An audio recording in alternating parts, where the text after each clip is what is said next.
কেশব দা আসবে, আমাদের জনপ্রিয় সঙ্গীত শিল্পী কেশব দে। আমাদের 100 and above এর দীপায়ন দা আসবে, রাজু দা আসবে, আলিউদ্দিন মিস্ত্রি আসবে, একদম উজ্জ্বল দা আসবে, সুরজিৎ সব সাহা ভাইরাল আসবে। পিপল এক জায়গায় আজকে আজকে একটা ধামাকা হবে। বলছি যে তোমার এখানে তো আপাতত বিরিয়ানি তোমার মেইনলি আইটেম হিসেবে ফোকাস, তো আর ফিউচারে আর কি কি আসবে, অন্য কিছু আনার প্ল্যান যদি আছে? মাল্টি কিউজিন যদি কোনো করার ক্ষমতা হয় তাহলে প্ল্যান আছে, অনেক কিছু Definitely আরো প্ল্যান অনেক আছে। কিছু, হ্যাঁ, আচ্ছা। মানুষ কে চায় না বড় হতে? হয়তো এই সেটআপে হবে না, তার জন্য অন্য সেটআপ, আরো অন্য কিছু। ম্যানেজমেন্ট। আচ্ছা আচ্ছা, ঠিক আছে। তো সমস্ত রকম পরিকল্পনা প্ল্যানিং কিন্তু দাদা করাই রয়েছে, ক্রমশ প্রকাশ্য। ফিউচারে আমরা আরো জানতে পারবো যে কোন দিকে এগোচ্ছে আস্তে আস্তে একদম। ব্যাপারটা। আর আজকে দাদার যে এই শুভ উদ্বোধন অনুষ্ঠানে কিন্তু ক্রমশ ক্রমশ প্রকাশ্য প্রচুর প্রচুর মানে পপুলার অনেক মানুষ আসতে চলেছে। এখন কে কতজন আসবে আমরাও জানি না, তাই তো? আমরাও জানি না, আমরাও একদম। সঠিক জানি না, বাট আলটিমেটলি মনে হয় আরো বেটার কিছু এলিমেন্ট আসতে চলেছে। হ্যালো ফ্রেন্ডস, তো সর্বপ্রথমে সকলকে ওয়েলকাম জানাই। আজকে একটা ভীষণ গ্র্যান্ড দিন। আমরা সবাই আমেরিকান দাদার যে নতুন ব্রাঞ্চ ওপেনিং হয়েছে সেখানে এসেছি, আর সেখানে এসে তো জানি অনেক চমক আসবে। তার একদম শুরুতেই মানে এই চমকটা, ঠিক আছে, আর কিছু বলে দিতে হবে না আশা করি। ছোট্ট ছোট্ট দুটো মেয়ে যারা কিনা একদম সোশ্যাল মিডিয়া কাঁপিয়ে দিচ্ছে এই রান্না বাড়ি আর বিরিয়ানি এই ব্যাপারটা নিয়ে। তো ওদের কাছে একটু ছোট্ট করে কোশ্চেন করি, হায়দ্রাবাদি যে বিরিয়ানি তোমরা নামটা রেখেছো, এটা কি একদম অথেন্টিক হায়দ্রাবাদের যে রেসিপি বিরিয়ানি সেটাই ফলো করে করানো? তাই? হ্যাঁ, একদমই সেটা, শুধুমাত্র আচ্ছা। যেটা স্পাইসি হয় বেশি। আচ্ছা। এবার দেখো, ওইটা তো হায়দ্রাবাদে গিয়ে আমরা বিরিয়ানিটা সেল করবো না, করবো আমাদের লোকাল এরিয়াতে। একদমই। তো এবার তারা যদি পছন্দ না করে সেটা একদম আমরা একদম করতে পারবো না। দু জায়গার টেস্ট কিন্তু হ্যাঁ, আলাদা। সেই জন্য ওখানে স্পাইসিটা বেশি হয়, আলু থাকে না। আর আমাদের এটাতে আলু থাকে আর স্পাইসিটা একটু কম হয়, যাতে আচ্ছা। মানে প্রত্যেকটা কাস্টমার সবাই খেতে পারে, ছোট থেকে বড় হ্যাঁ, সবাই খেতে পারে। সুন্দর একটা চিন্তা ভাবনা। আর সেকেন্ড যেটা ব্যাপার হচ্ছে গিয়ে যে তোমাদের দোকানে বিরিয়ানি বাদে কি আগামী দিনে আরো কিছু নতুন আসার চান্সেস আছে? কিছু হ্যাঁ, এক্সপেরিমেন্ট অবশ্যই। চলছে নাকি? হ্যাঁ, সেটা নিয়ে সেটা তো ভেবেছি চলবেই। এখন, কিন্তু বাবার শরীরটা একটু খারাপ বলে সেভাবে কিছু এগোচ্ছি না, ভাবছি আবার পিছিয়ে যাচ্ছি, তো দেখা যাক। অনেকটা প্রেশার, মানে দুজনের জন্য দুটো, বুঝতে পারছেন তো, মেয়েগুলোকে বলার কিছু নেই, মানে একদমই বাচ্চা বাচ্চা মিষ্টি দুটো মেয়ে। এবার তারা এরকম হাল ধরেছে, আর ধরেই পরে এরকম ভাইরাল, তার মধ্যে কি কতটা প্রেশার ওদের মাথায়, চিন্তা করে দেখুন। এর মধ্যে আর নতুন কি আনছে? মেয়েদের তো বয়স জিজ্ঞাসা করতে নেই, কিন্তু তোমাদের বয়স হ্যাঁ, এটা আমি জিজ্ঞাসা করবো, মেয়েদের বয়স জিজ্ঞাসা করতে নেই, বাট কত অ্যারাউন্ড কতর পাশাপাশি আশেপাশে, একদম এক্সাক্ট বলতে হবে না। আমার এই মোটামুটি 18-র মতো। আচ্ছা, এরকম বোঝাই যাচ্ছে। বয়সে দুজনেই একটু শুরু করে দিয়েছে। তাহলে ভাবতেই পারছো। আর এখনই ওরা কিছু ইনোভেটিভ আর কিছু আনার কথা ভাবছে না, মানে চেষ্টা চালাচ্ছে, হয়তো আসবে আগামী দিনে আমরা দেখতে পাবো। আর দাদার বিরিয়ানি তো নতুন ব্রাঞ্চে খেতে চলেছো, নিজেদের ব্রাঞ্চ কবে খুলবে নতুন? আগে দেখি কতটা সামলাতে পারি নতুন ব্রাঞ্চটাকে, তারপর খোলার আচ্ছা, মানে decisionটা ইচ্ছা নেওয়া হবে। পরিকল্পনা আছে, হ্যাঁ, হবে তো ইচ্ছা আছে। অবভিয়াসলি একদিন না একদিন এবার আমরা সবাই যতক্ষণ জানবো। না পুরোপুরি পরিকাঠামোটা তৈরি করতে পারছি ততক্ষণ কিছু বলতে পারবো না।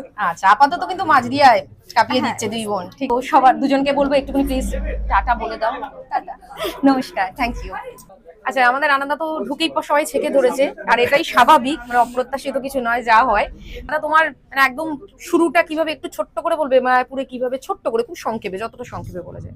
শুরুটা বলতে, যেহেতু আমি একটা অন্য প্রফেশনাল ছিলাম, হ্যাঁ। সেখান থেকে যখন আমার ব্যবসায় প্রচুর লস হয়, তখন আমি কাউকে পাশে পাইনি। আচ্ছা। তো সবকিছু হারিয়ে একটা কনফিউশনের মধ্যে পড়ে গেছিল যে বাচ্চাটা ঠিক না মরাটাও ঠিক, এরকম একটা জায়গায়। তখন আমি একদিন বাইক নিয়ে লালটুর দোকানে আসলাম, সবকিছু বললাম যে লালটু, আমার মানে বাঁচার আর ইচ্ছা নেই, না কিছু করতেই হবে। তা বলছি, রান্না তুমি তো রান্নাটা ভালো করো আর বিরিয়ানিটা ভালো বানাও, তুমি এক কাজ করো, রান্না তুই ওই এখানে চলে যা, মায়াপুরে ওখানে যা, ওখানে গিয়ে সেটেলমেন্ট হয়ে যা। তখন আমার টাকা নেই, কিছু নেই। আমার স্ত্রী আমার কাছে কিছু গয়না দিল, সেটা বিক্রি করে আমি মায়াপুরে একাই চলে গেলাম।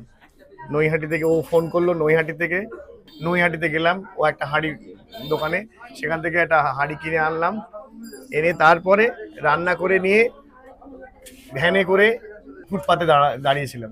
সেখান থেকে আস্তে আস্তে আস্তে ফুটপাতে প্রচার শুরু হয়ে গেল। 1 মাসের মধ্যেই একটা ভালো প্ল্যাটফর্ম পেয়ে গেলাম। আচ্ছা। মানে 3 কিলো থেকে সঙ্গে সঙ্গে একদম 1 মাসের মধ্যেই 15 কিলো বিরিয়ানি কাটতে শুরু করলো।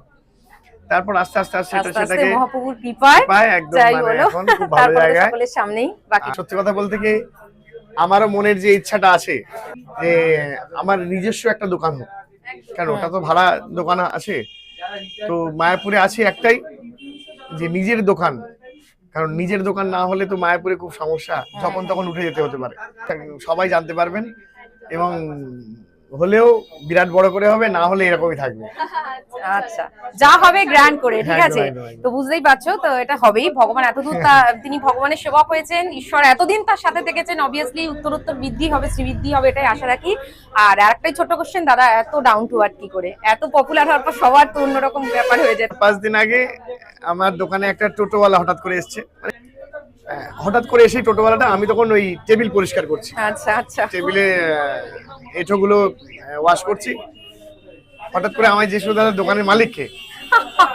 তা আমি বললাম আমি। হট করে রেগে গিয়ে বলছে, আমার সঙ্গে কি ইয়ার্কি মারছেন? আমি কি ইয়ার্কি মারার জন্য আপনার কাছে এসেছি? তা আমি তখন বললাম, কেন আমি তোমার সঙ্গে ইয়ার্কি মারবো কেন ভাই? আমি নিজে বলছি তো এই দোকানটা আমার। ওই দোকান, তখন আমাদের দোকানে একটা কর্মচারী, উনি বললেন যে হ্যাঁ ইনি রানাদা। কাস্টমাররা বলল রানাদা, ও রাগ করে চলে গেল, দাঁড়ালোই না, বিশ্বাস করবো না রানাদা। মানে বোঝা গেল দাদা এরকমই অ্যাজ এ পার্সন, প্রচন্ড হাম্বেল আর স্বাভাবিক। ভগবানের যিনি এত ধারে কাছে থাকেন, ঈশ্বরের সাধনায় যারা থাকে এতটা নিমজ্জিত, তারা এরকমই হয়, মানুষটাকে দেখলেও বোঝা যায় ডাউন টু আর্থ। তো যাই হোক, এভাবে ভিডিওটা শেষ করছি। তোমরা কিন্তু অবভিয়াসলি সবসময় যেরকম সাথে থাকো, অ্যাজ ইউজুয়াল পাশে থাকবে, সাথে থাকবে। ধন্যবাদ।